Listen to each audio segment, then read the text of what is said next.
Well, good afternoon, everyone, and welcome to our webinar looking at diversity and inclusion through COVID-19. My name is Claire McCartney, and I'm Senior Policy Advisor for Resourcing and Inclusion at the CIPD. And it's a real pleasure to be chairing today's session. We're joined by a great panel of experts today, including Dr.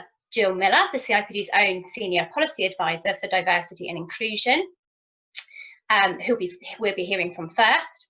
We'll also be hearing from Charlotte Billington, who's Senior Associate at the Equality and Human Rights Commission. And we'll also be hearing from Asif Sadiq, MBE, Global Head of Diversity and Inclusion at Adidas. Andrew Willis, Head of Advisory and Legal at HR Inform, won't be presenting today, but is also on hand to answer any legal questions that may arise. So before we get into the content of the webinar, I'd like to share a few housekeeping notes with you, if I may. So this session is being recorded and will be available on demand via the webinar section of the CIPD website. You can also access recordings of our previous webinars there and sign up for future sessions. And just a couple of sessions to flag with you. Friday the 5th of June, we'll be looking at the impact of COVID-19 on the labour market. Wednesday, the 17th of June, we'll be looking at using evidence in HR decision-making, 10 lessons from the COVID-19 crisis. So if you would like to submit questions during the webinar today, please do use the Q&A rather than the chat box. Attendees are muted, so any questions will need to be submitted via typing. And you can type questions throughout the webinar, and we've saved some time at the end to answer as many of these as we can. For legal advice, CIPD members can call our HR Inform helpline. It's available 24/7 and you'll get an individual response to this. Also to let you know that we are updating the frequently asked questions and resources on our website all the time as new information becomes available. So do head to the Coronavirus Hub page for more information on any of this. Finally, I would like to flag our new Wellbeing Hub and Helpline for our members in the UK and Ireland. Together with award-winning workplace wellbeing provider Health Assured, we are now producing or providing CIPD members with free help and support 24/7 and 365 days a year via telephone or online consultations with qualified therapists. And I'll say a little bit more about that at the end of the session. So let's kick off the webinar with a bit of context setting from me. We need to ensure that diversity and inclusion issues remain front and centre in our workforce decision making and plans during and coming out of this pandemic. Encouragingly, our research at the CIPD suggests that diversity and inclusion are still very much on employers' radars. However, it looks like in the short term, employers are pausing on some of the bigger programmes of work and placing a stronger focus on workplace inclusion and wellbeing overall, and are also seeking, encouragingly, a greater understanding of employees' individual and personal circumstances. So these are all things that are really important given the challenging circumstances that we are all experiencing. At a societal level, we know that the virus itself is sadly impacting on certain groups more heavily than others in relation to age, to gender, to ethnicity, where there are currently NHS and labour reviews currently taking place. Also with regards to socio-economic background and those that have a disability or pre-existing health condition. So serious attention needs to be paid to this when it comes to the safety of key workers and enabling other people to safely return to the physical workspace, both now and also in the longer term. And with many of us working from home and juggling caring responsibilities and our day jobs, inclusion remains key for people professionals and people managers. And when it comes to returning to the physical workspace, at CIPD we've been urging organisations to ensure that they can meet the three key tests of: is it essential that people return to the physical workspace? Is it safe, which is obviously paramount? And is it mutually agreed between the employer and employees? We also know that certain groups of workers are likely to be more disadvantaged by our worsening labour market, with research by the Resolution Foundation, for instance, suggesting that young people are more likely to have lost work or seen their income drop because of COVID-19, and also the fear that perhaps more older workers will be impacted by involuntary redundancies. We've also seen today new research from the Institute of Fiscal Studies and UCL highlighting some of the challenges to gender equality in the workplace as well. So we need to ensure that we are applying non-discriminatory practices in our decision-making processes around things like furloughing, redundancies, short-term working. And I know that this is something that Charlotte will focus in on from the EHRC. Line managers are also pivotal in terms of understanding the personal circumstances and needs of their team members, and also in building inclusive work cultures. And I know that this is something that Jill will be discussing in further detail. And it's also great to have Asif with us to share his practitioner knowledge and experience of diversity and inclusion at this time and what he's seeing in the space at the moment. So I'd like to now hand over to our first speaker, the CIPD's Jill Miller, who's going to talk about how a focus on workforce inclusion is essential both as people work in different ways, but also in implementing effective returns to work. So over to you, Jill. Great, thank you very much, Claire. So yes, I'm in this section of the webinar, I'm going to talk about how a focus on workplace inclusion is definitely essential, both of course as we're working in different ways, and we have done for a few months now, but also as we're planning and implementing returns to work. So really inclusion, we can't neglect it. However, I think that, as Claire mentioned, the trend that we're seeing is that the way in which employers are focusing on inclusion is slightly different at the moment. So rather than the big programs and initiatives that we would have been pursuing before March, I think although some of that is helpfully continuing, what we're seeing employers doing is focusing on some of the real core principles of D&I, looking at their culture, looking at management behaviours. And I think that's really, really important as we're making some really big workforce decisions. I know we've been talking a lot about furloughing, redundancies, managing remote workers, and of course, as we're mentioning, returning to work. And looking at these core principles, I think for some organisations will require a significant cultural shift and a behavioural shift, whereas I think others will be building on their prior investment in diversity and inclusion. Can we have the next slide, please, Danielle? Right, so just very briefly, I wanted to just really sort of put front of mind for us the government guidelines on becoming COVID secure. I won't go into too much detail here, but what I wanted to flag was that each of the 8 guides that look at the different workplace settings and how you work safely during the pandemic, each of those contains a section on who to go to work. And that really reminds us of the steps that will likely need to be taken to comply with the Equality Act 2010. And the quote you can see on the slide is taken from that guidance. And I think this is just quite a helpful reminder. And of course, it's really useful to keep up to date. I think we all should be keeping up to date with the constant changes and the updates to this government guidance as well, because that sort of frames our response.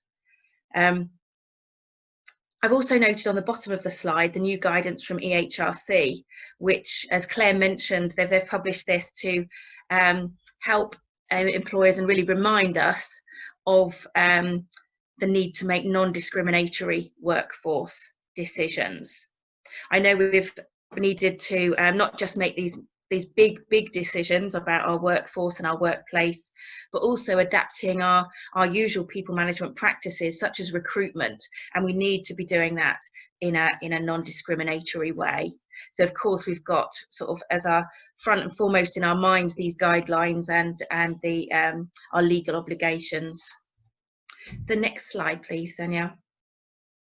Okay, so what I thought I'd move on to talk about now is what are employers actually doing with respect to diversity inclusion during these very unprecedented times. And as I said, it looks very much like employers are on the whole going back to first principles.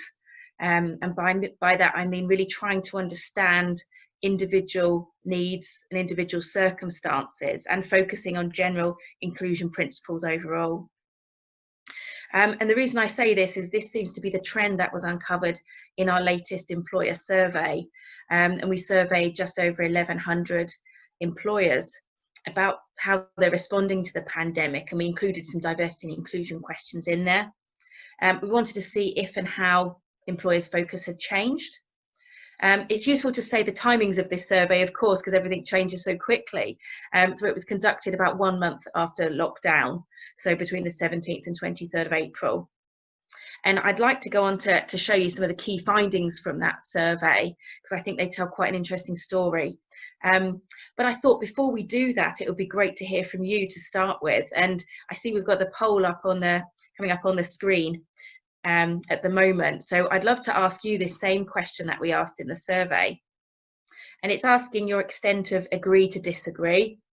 So the statement we ask you to consider is whether prior investment in workforce diversity and inclusion will help us respond effectively in a crisis to employee needs.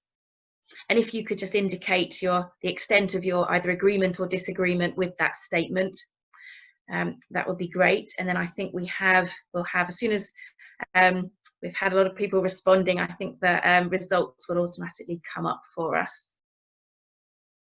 So we'll just give you a moment to complete the poll.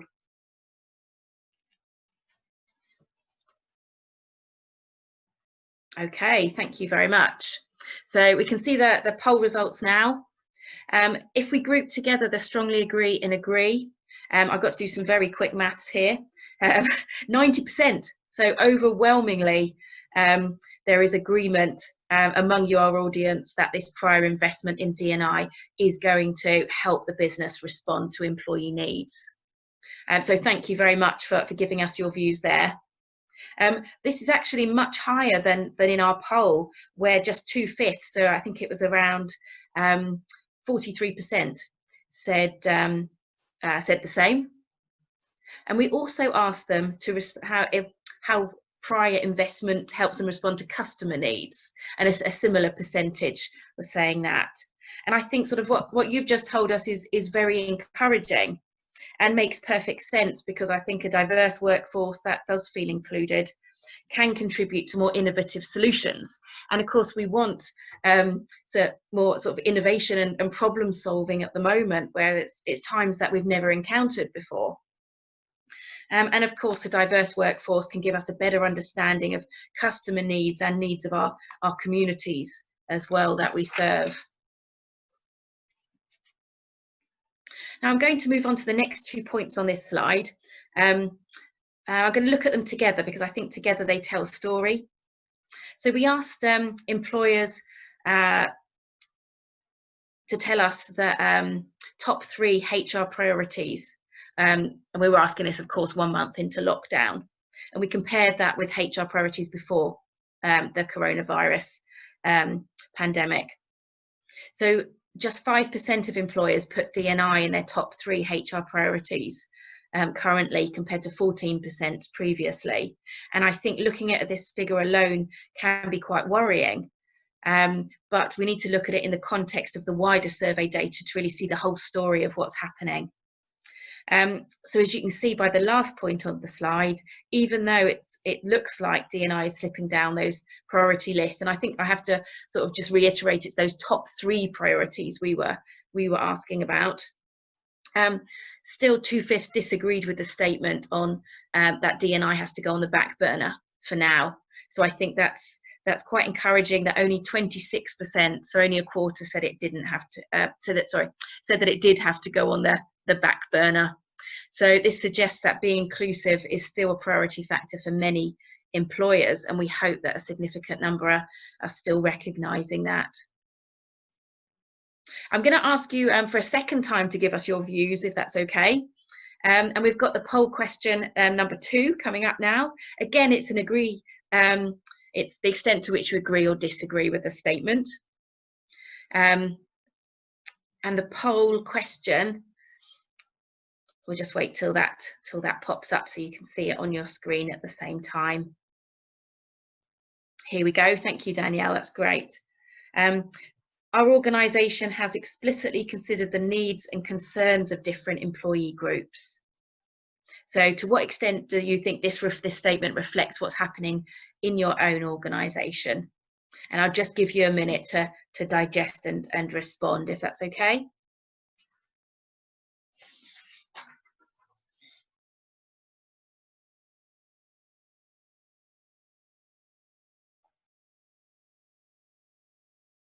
Okay, great. And instantaneously we get those results. So we've got 59% of those that told us about what's happening in their organisation, saying they are considering the needs and likely concerns of different employee groups. So, I mean, this is reassuring and ties very strongly with our survey results. However, we can see that as well, 18% said they disagree, where they're not considering the needs of different employee groups. So I think we have to look at those two together. And I think on the whole, employers are looking to understand individual needs more than they've ever done before. Our survey, as you can see by the top figure on this slide, says 65% said they've done this. And I think, like with sort of adapting to flexible working and remote working, same kind of trend, in that this situation has forced many employers to be thinking differently. And if there are any positives to come out of this really difficult situation, I hope that an increased focus on flexible working and thinking more inclusively will be two of those. And then looking at the next data point on the slide, reassuringly, our survey findings suggest that a large proportion of employers who understand the current worries of employees are actually responding to those, which is good news. And I think really importantly is that the 2/5 of HR teams have stepped up their support for line managers, which I think is critical at the moment. And I'll say a bit more about that as we go through this session. But I hope for now that that very brief snapshot was useful to share with you, just to give you a flavour of what other employers are doing.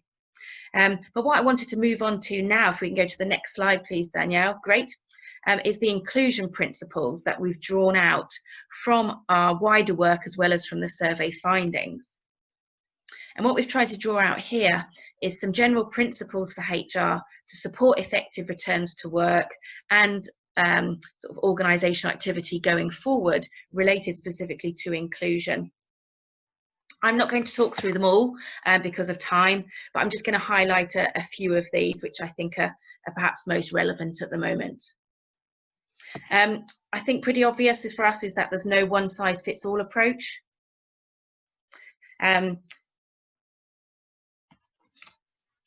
Consulting, I think, with the workforce and providing really clear communication is really important here, as well as to be factoring some empathy into decision making, trying to accommodate people and balance that with business needs.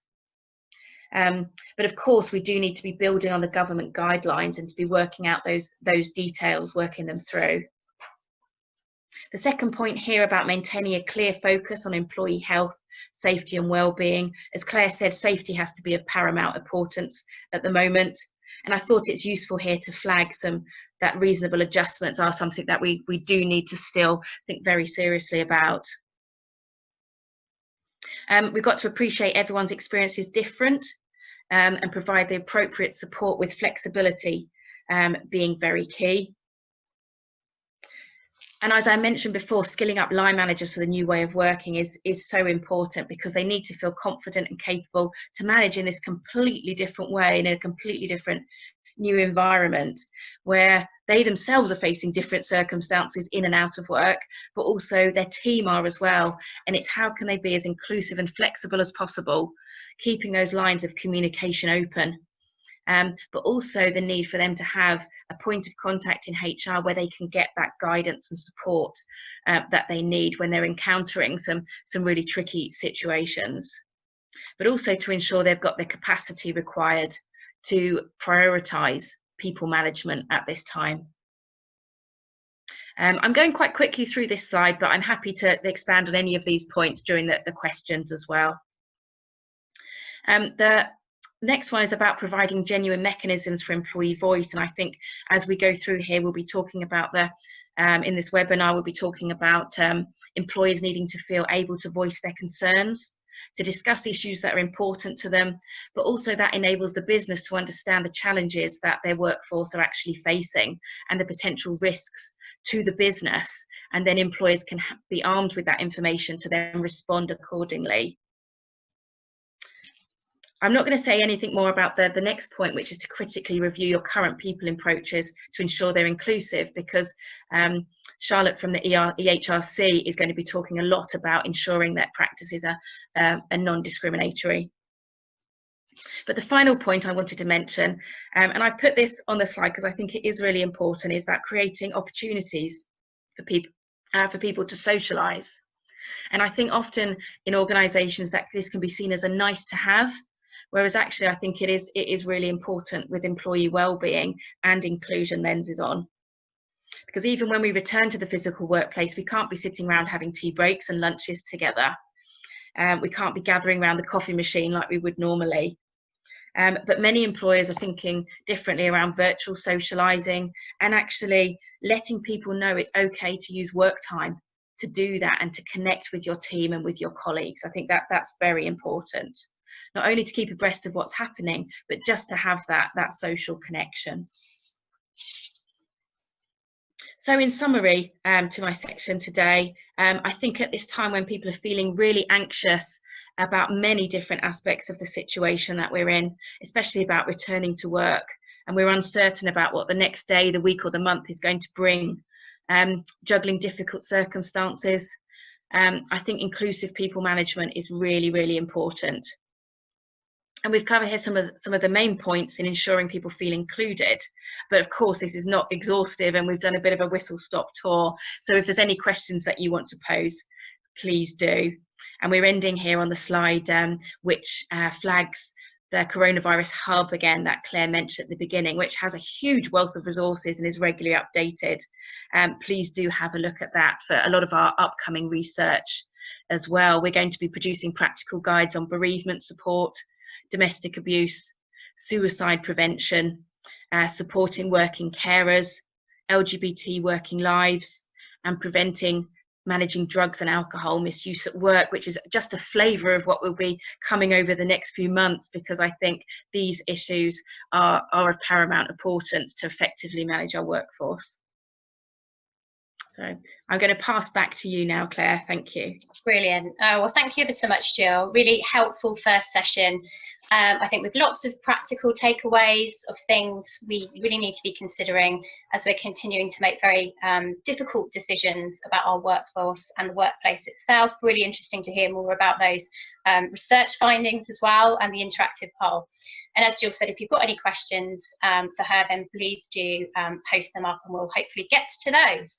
But next up, without further ado, we're going to hear from Charlotte Billington from the EHRC around equality issues relating to employment and COVID-19.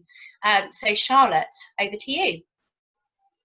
Thank you very much, Claire, and thank you for inviting me along to speak as well. I really appreciate coming and being involved and taking part in my first virtual poll. That was so novel and amazing, so thank you.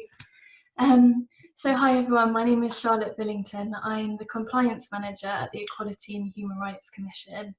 And for those of you that don't know who we are the UK's national equality body, so we're responsible for regulating the Equality Act. And you might be most familiar with us as those that enforce the gender pay gap regulations. But specifically my role is sort of supporting line managers and employers to understand their obligations under the Equality Act. And that's why I'm here to talk to you today. I'm here to sort of flag again to you the importance of the Equality Act and not discriminating in some of these really fast-paced, difficult decisions that you all are having to make. So I'll be giving a brief overview of some of the concerns we've been hearing about, and then running you through the guidance that Claire and Jill have really kindly introduced already, giving you some really practical tips and sort of examples of where you can look at making sure that the decisions you're making are non-discriminatory. And at the end, I know we've been talking already a fair bit about return to work, so I'll be flagging a few areas that we know are coming on the horizon and we're constantly hoping to update. So I'll be putting out a bit of an ask to you all as well to give me some feedback too on what you might need. Danielle, can I please have the next slide? Thank you.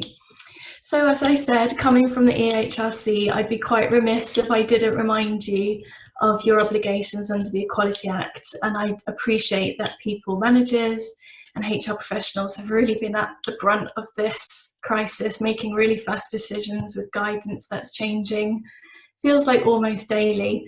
So it's just a reminder really that any of these decisions you're making, you need to make sure that they're not discriminating or victimising people because of their groups, such as if they have a disability or if they are from a specific ethnic minority. I hope that goes without saying, but if I didn't say it, I'd feel a bit silly. Danielle, next slide, please. So hopefully you'll all understand the risks that come if you are discriminating. So you'll know that you can leave yourself vulnerable to employment tribunal claims and costly legal fees. And not only that, I think in the public narrative and the sort of media attention that we're having around this, there's been a lot of focus on employers who aren't necessarily considering diversity and inclusion or aren't looking after the needs of their employees as much as they could. So I think now more than ever, it's really important that diversity and inclusion is right and that it's been thought of, because I think there's increased scrutiny on employers as well. And as Jill's poll sort of pointed out, and some of the amazing statistics she pulled up there, having a focus on diversity and inclusion and making sure you're not discriminating not only builds the commitment and retention of your employees, but also those employers that we've been speaking to that already had embedded a diversity and inclusion have told us how resilient that's made them in their response to the coronavirus pandemic. So already having those inclusive practices in place and understanding individual needs has really built the resilience of employers. So I just wanted to reinforce what Jill said a bit earlier. I think that's a really important point to note. Next slide, please, Danielle. Thank you. So, like I said, I know that there's been lots and lots of decisions that are having to be made at real pace, and I know that many of you have been working in the best interest of your employees. And it's also quite early days to understand the impact of coronavirus fully on different groups. But we have been hearing concerns from individuals and employers about specific practices that are unlawful and worrying. So things like that include disabled staff being put on sick pay or being made redundant because employers aren't thinking about reasonable adjustments that can be put in place. So no creative thinking or solutions, a sort of slapdash approach to putting people on leave unnecessarily. Also, we've heard of pregnant workers being put on unpaid sick leave or unpaid leave altogether, or being asked to go on maternity leave without considerations around furlough or how you can sort of keep that worker or that woman in the workplace.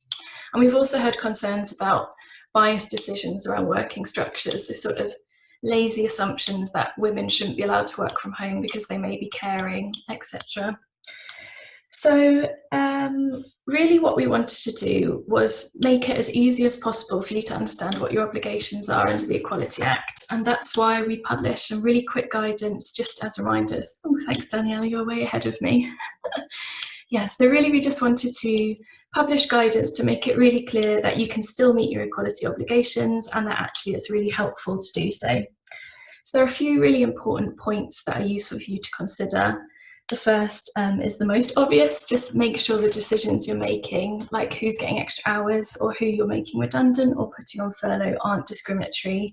So for example, don't automatically give extra hours or specific shifts to males because you're assuming that they don't have caring commitments in the same way that your female staff may.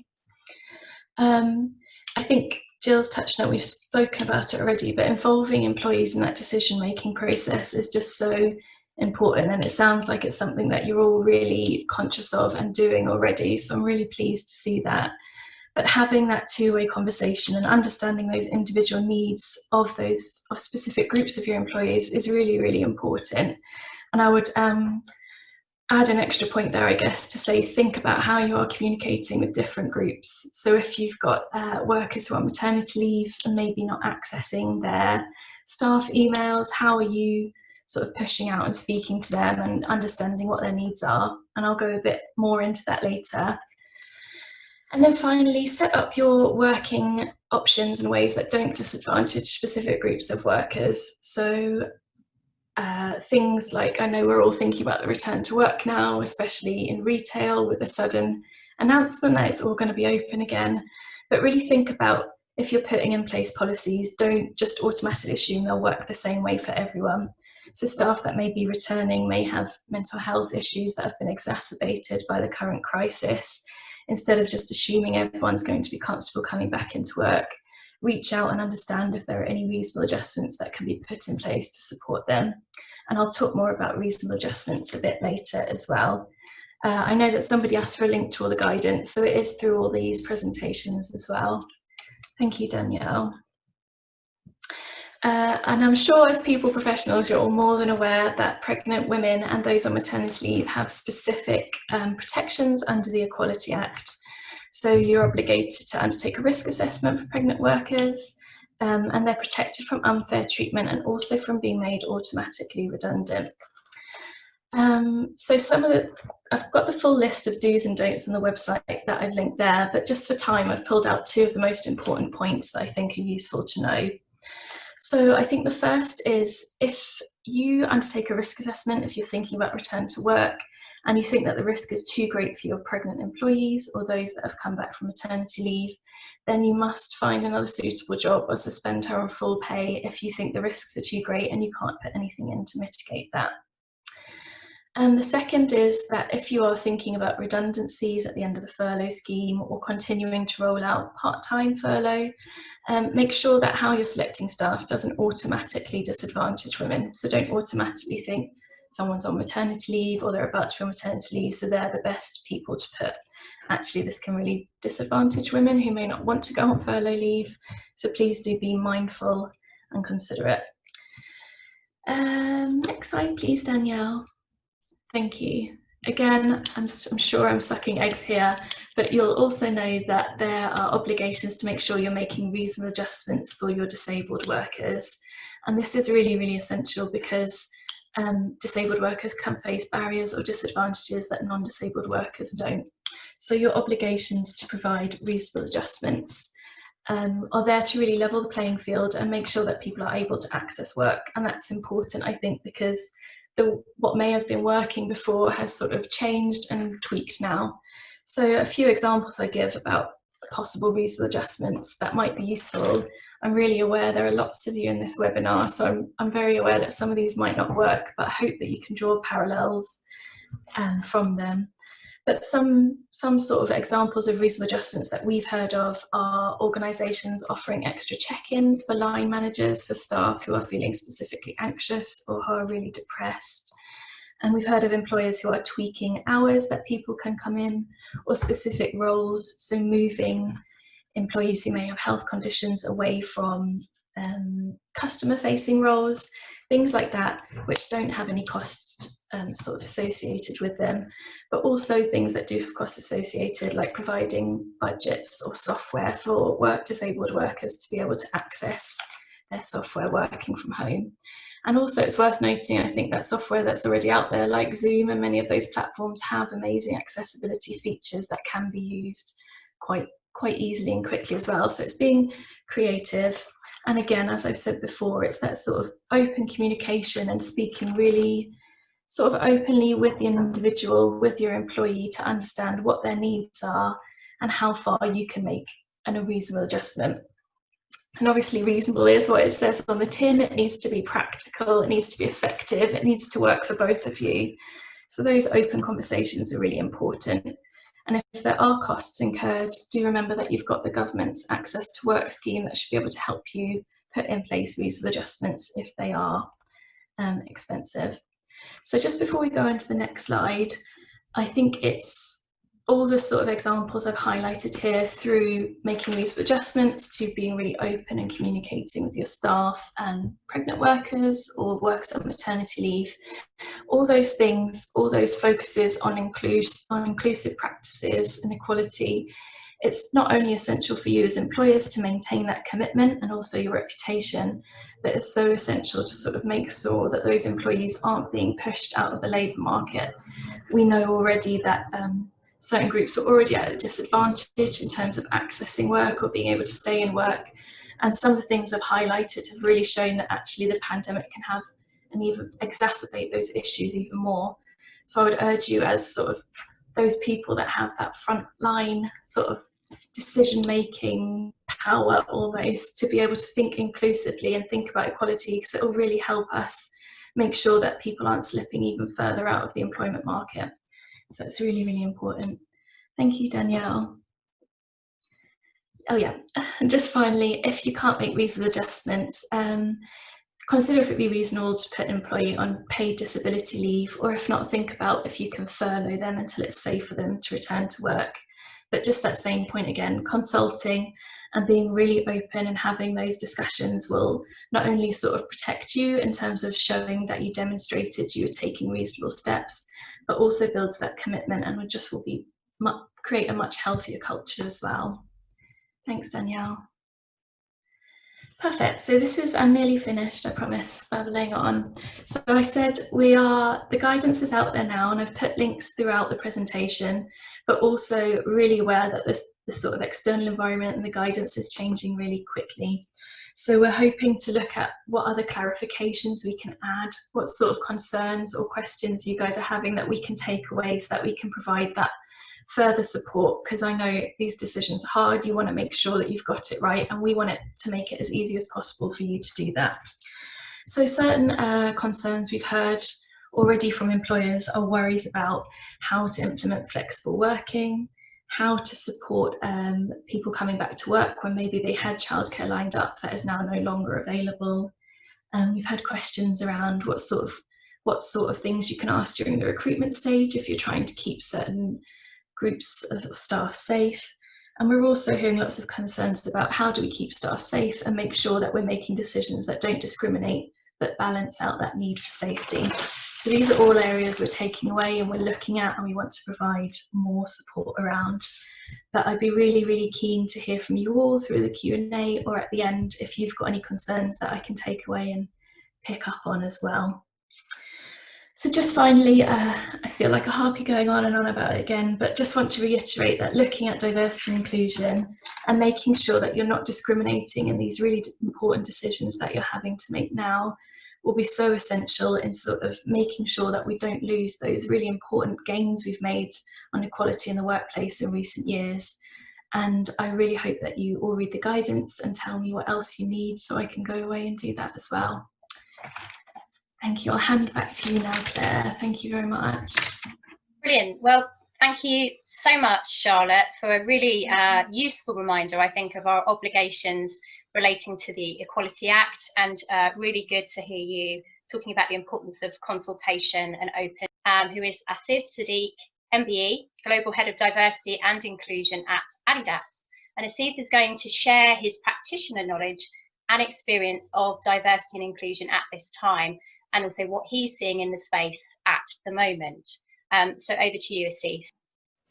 Thank you very much, and it's great to be joining this session and sharing my views and experiences and things I've seen in the industry. So not just from our perspective or our organisation, but just more broadly what I've seen. I guess the first question is this whole concept of working remotely and how that's impacted diversity and inclusion and what it's meant for us. I think it's really, really interesting because diversity and inclusion before this was very much focused on, all those key programs, talking the great talk, which a lot of us do in the D&I space. But what COVID actually did was push us to that point of actually really now implementing what we've been saying and really living up to it. And what's been really interesting is how we've all of a sudden, especially the sort of working from home or the remote working conversation, how we've managed to adapt very quickly to everyone being able to work from home. And I've heard of organizations that, said we can't do it, not possible, or only certain people in certain departments could. So that's a positive, I think. That's really shown that actually if we have to, we are able to make the advances within the D&I space. What's really interesting is during that process, and things like the needs of staff and what people need to work from home started becoming quite crucial and quite important. So the accessibility side of it, and what accessibility needs people have when they want to work from home. But what's been interesting on this journey as we worked from home for I've stopped counting, but I presume 2-3 months now we're coming to, has been other diversity needs and whether we're considering them. Because what we have a tendency to do as organizations is go back and revert back to what I like to call the tick box diversity, where we've done the piece that we need to do, and then we don't need to worry about it anymore. So what do I mean by that? So if you look at the virtual world, people are creating meetings. There's this perception that everyone's free, right? So you can put a meeting in whenever. And are we taking into consideration, and asking, considering whether they have childcare responsibilities, whether they have to feed their children at a certain time, whether they have any other cultural needs? We had Ramadan last month. How did that impact people who were fasting? And all these things are hugely important, but we forget. And then also there was conversations around inclusive environments.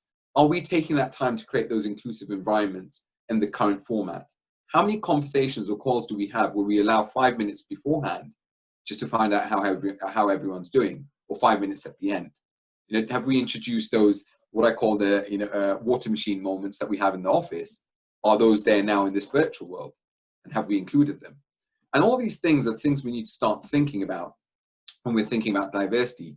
And again, the impact, the psychological impact that, all the different things people are facing, and what does that mean for people? Are we allowing for that space? So what do I mean by that is, the answer is, and I've seen a lot of companies doing this, is that, here's a helpline, or we've got this support, you can go there. But a lot of people just want those conversations to take place that we're not having.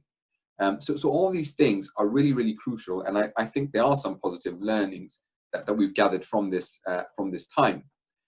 But then it comes into this question of, what's the world going to look like when we get back into work? And what does diversity mean in that post-COVID space? And globally, it's so interesting seeing some of the changes and some of the things that are being implemented by various different organizations. And I think there's a few things that I just wanted to touch on as part of that. I think it has been spoken about policies and things like that. I can't, although I don't usually speak about policies, but I think it is utmost importance to make sure your policies are right for this post-COVID era, because a lot of things just don't make sense in this environment. So it's really important to get those up to scratch, to understand what they mean, to reflect on them, and so on. But we must consider that our workplaces are a reflection of the society we live in. And what do I mean by that? And basically, what we see happening around us will translate into the future of work. And I want to give you a few examples to put that into context. As shops started opening up in China recently, there was an incident which took place in one of the big chains, and you probably all know which chain it is, but I won't mention it just so I don't get sued at some point. But there's a big chain of fast food restaurants. They started opening their stores. One of their employees decided to put a sign up in their shop window that said, "No black people welcome." And it's a very big chain. It's one of the biggest global chains of fast food, fast food chain. Now, what was the reason for that? It wasn't the organization, but people's emotions, people's understanding. When we go into this sort of a mode of, where we're under threat, people then, all sorts of elements of discrimination and other things start coming into play. And that was a huge wake-up call for a lot of organizations to see that happening. And of course, the organization apologized and everything else. But again, it's tensions. Similarly, I've heard of incidents in other regions where people are more wary of people from certain parts of the world because the perception is they might be carrying it. In the UK, we know that there's evidence to show that actually people from BME or Black minority ethnic communities have had a higher rate of higher death rate, and more people have been affected by it. Now that will translate into work, I am pretty sure. what will end up happening is, and you know, when we look at how society operates, will this then translate into work that when we get back into work, people will not want to sit next to someone who's from a BME community because they're scared? Will it mean that those people will be at a disadvantage due to numerous other factors? And these are the kind of things we have to start thinking about. This is where the inclusion piece comes in. And it's not that great program that we'll introduce when we get back to say we're all inclusive. It's how do we understand how different people are being impacted, affected, and what that means for them. Similarly, a lot of companies will have plans around bringing people back slowly. So I'm pretty sure when we are allowed to go back to work, it won't be 100% of your staff will turn up to work the next day. It will be in smaller groups that people will come back, or smaller percentages. The question I ask is, who gets those opportunities then? So who comes back? Is it a choice? Is it those people who are most critical to business, which will probably be what a lot of organizations will do? Or is there a consideration on those people who need to come back? And this is the flip side. There's people who need to come back to work as well. People who are living in shared accommodation with a number of other people. They found this whole working from home really difficult. Is that being considered? And then furthermore, the people who have to work from home, how do we continue this journey of inclusion? Because as humans, we will revert back to forgetting very quickly how it was when we were working from home. And then there'll be this large group of people who unfortunately will probably be people who will have a diversity element, who will be left working from home. How do we ensure that the future of work is still inclusive of them? And these are the questions that we need to start asking ourselves in this post-COVID world, that what does it mean? Also, this whole concept of that diversity will stop or diversity will not be important, I think is very false. Diversity should be weaved into everything that we do going forward. And you'll hear excuses like, well, we're not recruiting. So, you know, how do we focus on diversity? We're just not recruiting the numbers. Actually, it's a great opportunity. So you've got X amount of recruitment people working for your organization, and now you're recruiting a 10th of what you were recruiting before. Focus on making those people diverse. That's your opportunity. Reach out, do more work.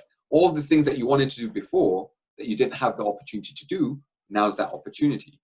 What are we doing around retention? And this is another big thing. There was a report I read the other day around what companies do now in the diversity and inclusion space will determine how long people stay with those organizations. Yes, of course, no one wants to lose their job right now or leave a company, but in the long run, if we don't take action as organizations to really create that inclusive environment, people will leave when the opportunity arises. They will not stay around, because this is the true test of how diverse and inclusive an organization is. I also think it's important that we start exploring diversity beyond the diversity characteristics. Of course, I understand why they're there, and I think they're important. But intersectionality means we're impacted by a lot of things, a lot of different things. And we need to explore that. We need to understand that. We need to understand that roles are changing. It's hugely important. I mean, I've always had people talking to me about things like race, right? And of course, I'm from a BME background, but it's not my biggest challenge in life. It's not been for a long time. I've got a young family. That's my biggest challenge. Now, majority of the organizations will view me from the BME angle, but never the family angle. And for me, going back to work, the worry is how are my kids, and how I'm going to manage that if they're at home. What does that mean for us? So, and you will not discover that if we still go by what we have on paper and don't start reaching out to staff to really understand what their true needs are and what really matters to them. I think that's hugely important. Also, I must highlight again, just on that point, that we talk a lot about diversity and what's defined for us in diversity. And I ask again that do I need to have a diversity badge to not want to necessarily come back to work straight away? Can I just be feeling a bit of anxiety, or can I just not want to come? Can I have a reason? And I think that's a question we must ask ourselves, because you don't need to just have a diversity reason. This whole situation has meant so many things for people. It's created so many different experiences, and we should value that. It shouldn't be that you must have your diversity certificate, as I call them, to be able to get access to some of the resources or the opportunities that diversity presents. Because the biggest danger of that is we revert back to the challenges we had before COVID, which was that diversity was seen as for certain groups, not for everyone. And that we need to make sure doesn't happen in the post-COVID world, because we don't want to create divides. We want to make sure that everyone feels the diversity and inclusion conversation is about them as well. So there's some key things and some key points that we must consider, but we must. I think the key thing is that we must acknowledge that it's going to be a very different world, a world that's going to challenge us in numerous ways in the diversity and inclusion space. But the answer won't be the answers we had before. So it's not the programs, it's not the, let's do a diversity event or let's celebrate particularly. And I'm not discrediting any of those things, by the way. I think they are important. But now it's about that real sort of drive around that the human interactions, going back to the basics, the things we stopped doing in the diversity space because of fear, the questions we stopped asking because we were worried. It's how do we create that inclusion and actually a sense of belonging for people in this new world where people can bring their authentic self to work, and where people feel that they can truly belong. I'll stop there because I guess we've got some time for questions, and I'll hand it over back to Claire. Brilliant. Oh, thank you so much, Asif. I think really interesting and thought-provoking presentation there. Really about the future of work. I liked what you said about workplace being a reflection of the society in which we're living at the moment, and really thinking through those issues and the importance of going back to basics and that emphasis on belonging. So brilliant, thank you very much. Without further ado, because we want to get through as many of your questions as we can, I'm going to open the session up now to your questions. So I'm going to ask the panelists to unmute themselves, if that's okay. We'll get through as many of your questions as we can. So first of all, let's go with a legal question, which I'm going to put to Andrew, and we've had a few kind of similar questions relating to this. So some employees will understandably be worried about returning to work if they think that they might be at greater risk in relation to the virus.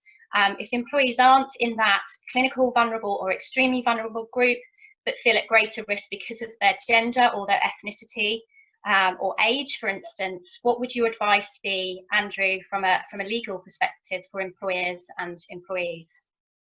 Well, I think the first reference point still has to be government guidance as it stands. And it's worth remembering first and foremost that we're all still being told to work from home if we can. So as regards a return to work, yes, it's encouraged and it's necessary in some cases, but if we can work from home, we should be. The guidance then distinguishes between those at moderate risk and those at high risk, those who are clinically extremely vulnerable. And, older people and pregnant women are in that middle group. As regards people from a BME background, obviously it's of great concern what the figures suggest is the risk factors around that. But the review into that is still ongoing. As far as I know, the Public Health England review is still ongoing, and we await the results. On the back of those results, guidance may change. But in the meantime, of course, it's absolutely understandable that anybody from that background may be anxious, as might somebody who is sharing accommodation with a vulnerable person, who may themselves not be in a high-risk group, but who may be sharing accommodation with somebody who is. I think the key to dealing with anxiety is around clarity and consistency, really.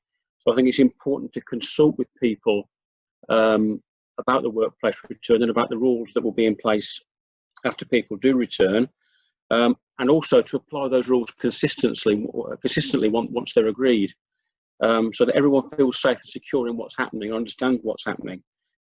And the other thing to think about for anybody who's feeling particularly anxious for whatever reason is alternatives. Can employee concerns be addressed by different start times, different rotas, particular workplace alterations? So think about those. Can the employer continue to work from home? Take on board what Asif said about that, but it may be sensible in the short term, if someone's particularly anxious about coming back, to leave them working at home if that's possible. Can they be placed or remain on furlough? And we're aware there's an announcement later on that scheme and how it will continue post August the 1st. So I think the key messages are, for me, number one, clarity and consistency in the way that you manage the workplace. But number two, consider alternatives for individuals particularly affected. That's always been good advice. It's always been something that reasonable employers want to do, but I think in the current circumstances, even more so. Brilliant. Thank you very much, Andrew. And I know we've had a question through in terms of support that we can provide to employees experiencing mental health conditions. And I just flag on our website, we have a really helpful line manager guide around supporting employees with mental health conditions, and we've partnered with Mind in doing so. So I flag that to you as well. Okay, a couple of questions for Jill. So there's a question specifically about the research, Jill. How many employers agreed with the statement that diversity and inclusion has to go on the back burner? Do you have that? Yes, yeah, I do. 26%, so a quarter really agreed that it did have to go on the back burner for now, which I think is not an ideal situation, because I think, as all our panelists have talked about, sort of the key facets of good line management and supporting people through really difficult times is having inclusive workplaces, is having flexibility, is really those key principles of, do people feel they're able to have meaningful voice in the organisation, to have those conversations about their concerns, as Andrew was talking about. Do they feel they belong? Do they feel valued? And I think those are things that we have to keep going, as well as all the things that are sort of halfway between inclusion and well-being, really, which I think can't be forgotten, which is about empathy, compassion, and understanding, and really inviting people to tell you and making them feel safe to do so about the concerns that are on their mind at the moment, because that's how you can factor them into decision making, and that's how we can even put them in our those kind of things, address them in our formal communications as well, because I think sort of when we go out with silence, that's not helpful to anybody. We can say we don't know some things, but it's really important to be actively listening, which is a good part of inclusion. Thanks, Jill. And I think you've actually answered the second question there already, which is fantastic, around the methods organisations can use to gather employee feedback around how people are feeling at the moment. So I think you've probably answered that one. So I mean, I suppose there's two things I'd quickly add in there, which is around sort of having those regular conversations with line managers. And if you feel you can't talk to the line managers, do you have a way into HR? Who do you contact? Do employees know that that's possible?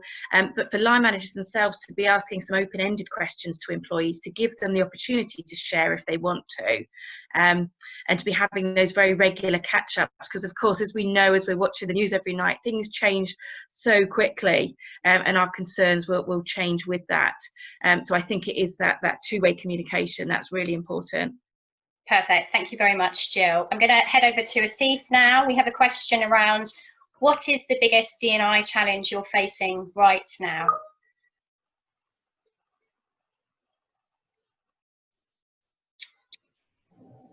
Are you unmuted, Asif? I think you're still muted. Sorry, there you go. Sorry, my apologies. No worries. Yeah, so I think the big this conversation, I think that's what I'd see as the biggest challenge. We tend to go into safe mode as organizations. We tend to look at how we can best, get the right information out, and, make sure everything's right and spot on, and, we've got every process in place and so on. And we just miss, within that, it's the human element that people are really asking for. So how do I humanize conversations, I think, is the big thing. And what I mean by that is, even if you look at leadership within any organization now, it's so important to talk about the challenges that D&I is presenting, or the situations, without having the answers, because people just want to feel that you're listening, you understand. And I think that's hard, because as organizations, this is very much, for a lot of organizations, it's been one of those situations where it's organizations have gone into protect mode. I know HR departments, when this all sort of kicked off, started thinking about how can they protect themselves, and how can they protect the organization. Was the first real thing that they thought about. But I do think, that's one of the biggest challenges we'll have. Just not focusing on the protect, but really going into the humanize, speak, understand, and be willing to listen. I think listening is one of the biggest elements. Brilliant. Thank you so much, Steve. Right, so we are running out of time, but we have got time for another question that I'm going to put to Charlotte. We're having quite a lot of different questions around how we can maintain a focus on gender equality. It's really important.